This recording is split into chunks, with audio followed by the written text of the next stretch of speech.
Social media da fangzaba update post khara khomgatcharaga mayamda pathoksari ahanbada Masagi nupibu thangna thinduna hatkhre apuroibana maki nupibu thang surina thinduna hatkhre hairi thodok asi arang ayuk pung tara rom taba aduwaida agempali pankhada thokibani laikhidraba nupi adugi maming hekruzam ongbi pisak masa sahi yankhaiga taruk amadi mahakpu hatpada senariba mapuroibagi mingna hekruzam bizoi sahi yankhaiga nipan apokpa laikhidraba hekruzam sauba maitei kawi hairi police tagi phangba report amagi matung innadi mahakki loinabina yumda leiringaida maram hairamdana thangna thinkibani hairi soklabi nupi adu rims hospital da pukhalaba matung laikatnaba ngamdana laikhidabani police na nupa adu fakre hairi laikai mioi singna fogdorakpagi matung inna nupa asi wakhal mima nadraba mioi ni hairi mathangda BSF constable amabu tamthina furamle aina yadaba polam sing lalol itik tauba lamhen tumhenba mioi kharana mathok tauduna leiba border security force BSF constable amabu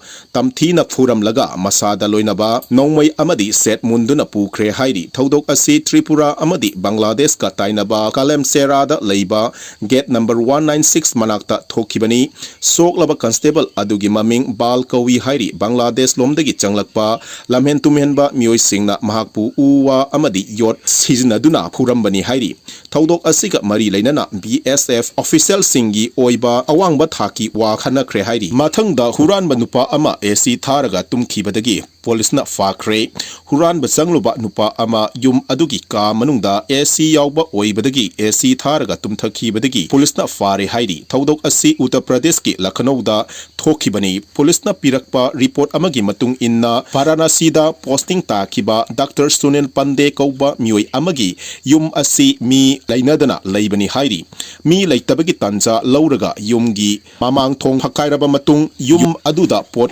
huranba sangkibani hairi inthangnaba singna ayuk anganbada thong phakairamba adu thengnarakpadagi police ta paw piraba matung police na laktuna yum aduda sanglubada huranba nupa adu yungauraga tumduna leiramba thengnabani hairi mathangda Robin mangang khwairakpamna asumna fongdoraklei kuki na tauba trap soidana oigani Mizoram dagi masak yam phajabi nupi masa amana aingonda yam toina messenger da message thara e Manali da koiro o hairi masi wakal khanthaba khanthadaba nupa oiradi awaba tagani section view nupi asi fake account nate original account ni photo listing muk yauri number pirak bagi problem su leite sigumba lalong mayam ama sizinaduna fatta loksing toba horakle aina haise serious ni fagi nate aduna singnaba khangnabani youth singda khangalise fagi gi posta fagi taunasi adubu masidi serious ni mathangda Tara Nipan Suba Lok Sabha Mikhalgi Hauzik Fawbada Fangna Kiba Board Masing Outer Manipurgi Oina Alfred Kangam S. Arthur INC Lising Tara Nitoiga Chauhum Taraga Nipan Fangli